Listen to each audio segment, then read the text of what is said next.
Hi people, you're watching the interview with me, Angie Ang.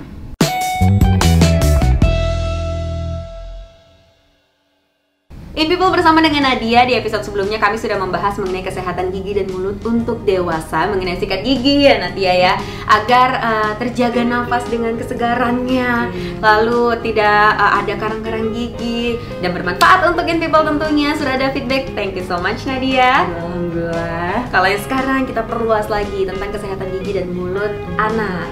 Sudah ada In People yang menanyakan melalui akun Instagram intoday.media. Aku izin bacain ya. Aku udah menyembunyikan handphoneku di belakang nih In People.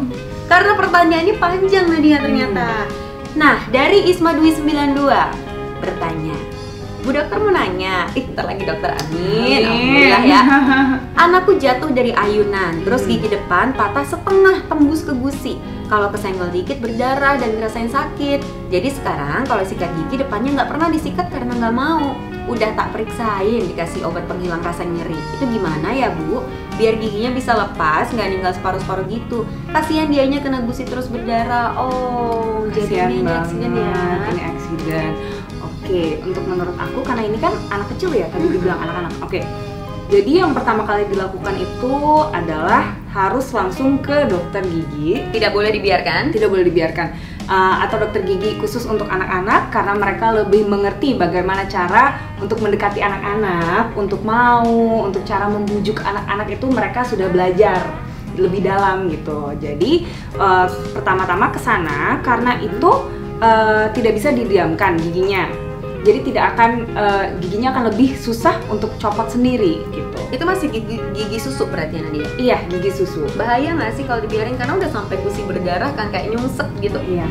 Jadi bahayanya itu yang pertama adalah tadi kan dibilang tidak berani sikat gigi, berdarah terus. Berarti itu anak akan susah untuk makan. Kalau dia susah untuk makan berarti akan mengganggu nutrisinya dia dong. Nah, jadi nanti akan mengganggu nutrisi dia tidak makan, lalu nanti dia akan kurus, tumbuh kembangnya akan terganggu. Setelah itu nanti dia akan susah untuk berbicara, mungkin jadi tidak pede gitu kan Angie. Terus nanti kalau misalkan dibiarkan, menurut aku bisa juga berbahaya untuk nantinya kan itu akan tumbuh gigi permanen. Akan terganggu pertumbuhan gigi permanennya, tergantung letaknya itu di mana gigi susunya yang masuk tadi. Tetapi kalau letaknya itu mengganggu pertumbuhan si gigi permanen, nanti bisa terjadi berantakan giginya atau gigi permanennya jadi susah numbuh. Itu jadi berantakan itu maksudnya karena dia udah terbentuk, gusinya terbentuk tidak normal, bisa dibilangnya arahnya atau bentuknya gitu. Itu kedepannya gigi permanennya bisa seperti itu juga? Bisa. Jadi sebenarnya kehilangan gigi susu secara lebih dini sebelum waktunya itu bisa menyebabkan giginya berantakan nanti pas tumbuh. Karena kan gini, seperti jadi gigi susunya itu dia punya space ya. Gigi susunya itu hilang sebelum waktunya, jadi ada space kosong nih. Lalu gigi sebelahnya bisa geser gitu sebelum gigi permanennya tumbuh. Jadi alhasilnya nanti gigi permanennya tumbuh, giginya berantakan gitu. Oke, itu kalau gigi susu anak selesai copot itu di usia berapa? Semuanya itu tergantung, tapi biasanya itu 13-14 ya. Berarti mumpung ini kita masih bisa bilang anak-anak, anak kecil, ini diperbaiki dari sekarang, dijaga gitu ya. Lalu dengan adanya kondisi gigi anak yang seperti ini, kalau tadi kan bicara jangka panjang untuk tumbuh kembang anak, kalau makanan yang dikonsumsi anak tersebut dengan kondisi gigi yang demikian dan gusi yang berdarah, itu bakteri kan? Ya, itu kan nanti akan menjadi, apalagi tadi dibilang dia nggak mau sikat gigi katanya ya. Ya udah, itu akan menjadi akumulasi bakteri deh, akumulasi plak, akumulasi bakteri yang jadinya nanti dia akan mempunyai infeksi-infeksi yang kita tidak inginkan gitu menurut aku. Sama seperti yang kita bicarakan di episode sebelumnya nih Nadia, bahwa ada orang dewasa yang memiliki ketakutan saat ke dokter gigi. Ini menurut aku pribadi, ini bisa menjadi salah satu faktor penyebab di kemudian hari anak tersebut bisa takut ke dokter gigi dong. Sementara kalau sekarang ini kesehatan gigi ini udah kita bahas juga, bukan hanya tentang kesehatan tapi estetika juga, ya kan? Nah, untuk anak-anak yang masih aktif bermain, kira-kira saran dari Nadia apa untuk agar dia melakukan sikat gigi itu menyenangkan gitu, bukan sesuatu yang harus banget dipaksa? Jadi Angie, kalau saran dari aku itu pertama-tama mungkin sebenarnya dari umur 3 bulan itu kita sudah bisa melakukan sesuatu terhadap 3 bulan? Iya, jadi bayi belum ada giginya kan ya? 3 bulan masih tapi kan gigi. sudah ada gusinya sayang. Oh, Jadi emang sudah boleh? Iya, Oke. jadi ini sebenarnya bisa dilakukan kalau jadi untuk anak-anak itu kan dia minum susu sebelum tidur ya. Lalu ibunya itu bisa dengan kasa bersih yang lembut dibasahi air, itu bisa dibersihkan bagian gusinya say. Jadi nanti anak itu akan terbiasa ada barang di dalam mulutnya gitu, jadi nggak takut begitu kan. Terus nanti umur 6 bulan itu udah tumbuh 2 gigi yang di bawah. 2 gigi yang di bawah itu tumbuh. Lalu kalau dia kan biasanya kalau tumbuh gigi itu gatel, demam, nyeri gitu ya. Jadi ibunya itu bisa merelief dengan cara memberikan handuk dingin yang lembut, tapi handuk dingin yang lembut buat anaknya tuh gigit-gigit gitu. Jadi ditaruh aja. Jadi nggak perlu khawatir. Yang penting anak itu terbiasa dengan adanya kebersihan ini dari kecil. Terus nanti kalau udah 6 bulan, lalu dia ke 12 bulan, itu sudah mulai diperkenalkan dengan mungkin mainan-mainan yang kayak seperti sikat gigi kayak gitu, supaya anak itu terbiasa melihat barang-barang seperti ini. Terus nanti menurut aku kalau dia sudah besar, cara ini aku diberitahu oleh dokter gigi yang sudah hebat ya, dokter ya. Iya. Jadi caranya itu adalah ibu itu bukan cuma untuk nyuruh, tapi ibu itu harus mempraktekkan bareng-bareng. Namanya gitu. anak ya, dia meniru apa yang dia lihat gitu maksudnya. Betul. Jadi sikat gigi itu dijadikan sesuatu yang fun aja tiap malam. Ibu, bapak, anak sikat gigi, ayo bareng-bareng sebelum tidur gitu. Ternyata susah-susah gampang. Ini jadi melebar sampai ke parenting ternyata ya. Sampai ke parenting. Emang udah punya anak? Belum. Anyway, kalau Indonesia itu kasus, Nadia punya informasi nggak sih kasus sakit gigi atau mungkin kerusakan gigi pada anak itu seberapa parah atau seberapa normalnya di Indonesia? Sebenarnya banyak. Jadi pada saat anak itu giginya mau tumbuh, itu biasa terjadi yang namanya erupsi gingivitis, di mana di benih gigi yang akan tumbuh itu biasanya akan terjadi bengkak-bengkak. Jadi itu kayak sesuatu, jadi nanti ibunya akan panik, ini apa ya, kok ini ada bengkak-bengkak di gusi anak saya.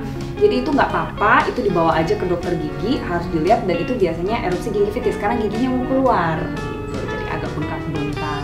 Oke, tentang gusi bolong. Selain itu ada lagi kan?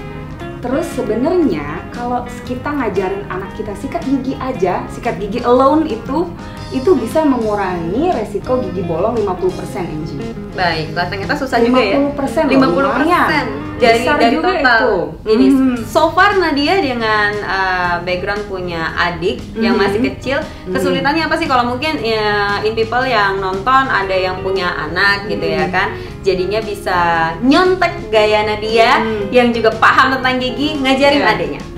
Jadi kesulitan terbesar itu ya mengajari rutinitas sikat gigi. Tetap rutinitas itu terbesar, sangat susah karena mereka itu, anak-anak itu kan tidak mau mengingat sesuatu yang ribet ya. Jadi mereka maunya ya udah abis main game tidur langsung. Jadi itu yang susah banget, yang sering bikin berantem.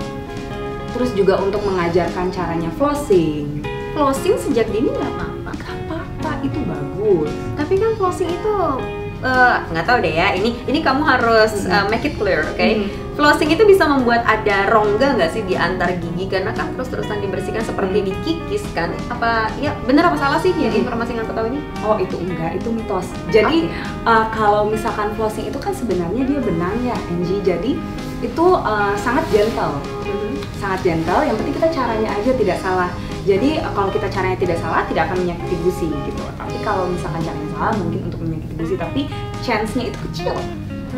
Dan sejak umur berapa sebaiknya kita terbiasa untuk melakukan flossing?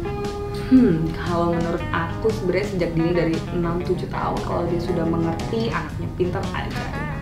Ada perbedaan nggak sih benang flossing untuk dewasa dan anak gitu, Nat? Atau semuanya sama aja? setahu aku sih semuanya sama aja. Semuanya ya, sama kalau aja. itu, iya. Tinggal caranya seperti sikat Iya. gigi kemarin berarti ya Nadia. Hmm. Karena kalau salah prakteknya ya dampaknya nanti kita rasain sendiri. Hmm. Dokter gigi biasanya memberikan pengetahuan itu kan? Biasanya iya. Kesulitan menjadi apa ya? Menjadi penyambung suara dari dunia kedokteran gigi terhadap masyarakat awam seperti saya atau mungkin in people itu apa sih Nat? Itu mungkin kesulitan terbesar adalah karena kan kalau kita belajar kedokteran gigi ya, itu bahasanya bahasa medical gitu. Oke. Kayak menurut aku itu adalah susah untuk mentranslate ke bahasa yang bisa digunakan oleh orang-orang gitu. Tapi selama kita belajar terus, itu akan pelan-pelan kita akan tahu bahasa apa yang baiknya digunakan untuk orang seperti ini, bahasa apa untuk orang seperti ini gitu. Jadi kita mengikuti dengan pasien kita juga. Background research. Iya, betul. Di umur berapa anak-anak itu, kalau yang kemarin udah ditanya untuk dewasa, boleh pakai behel? Karena sekarang banyak banget anak-anak pakai behel. Jadi kalau menurut aku sendiri itu baiknya pada saat masa tumbuh kembang dia itu nggak apa-apa udah pakai behel aja, tapi ada yang namanya itu ortodonti interseptif, dimana itu kita mencegah akan terjadinya berantakan yang lebih parah gitu Angie. Nah jadi nanti anak-anak ini biasanya diberikan behel yang copot, jadi bisa dilepas, bisa dipasang. Kayak retainer ya? Iya, kayak retainer, betul. Oh, beda sama yang dipakai sama orang dewasa berarti? Beda, jadi kalau masa tumbuh kembangnya dia, pada saat gigi molar pertamanya dia sudah tumbuh, itu tidak apa-apa diberikan seperti itu biasanya. Nah, nanti itu dia bisa lepas kalau dia mau bersihkan, jadi bisa lebih gampang juga untuk menyesuaikan. Nanti kalau misalkan perawatan itu belum terlalu berhasil, maka dia bisa lanjut ke behel yang permanen. Tapi menurut aku itu paling bagus ya pada saat dia tumbuh kembang, karena kan semuanya masih bertumbuh gitu loh.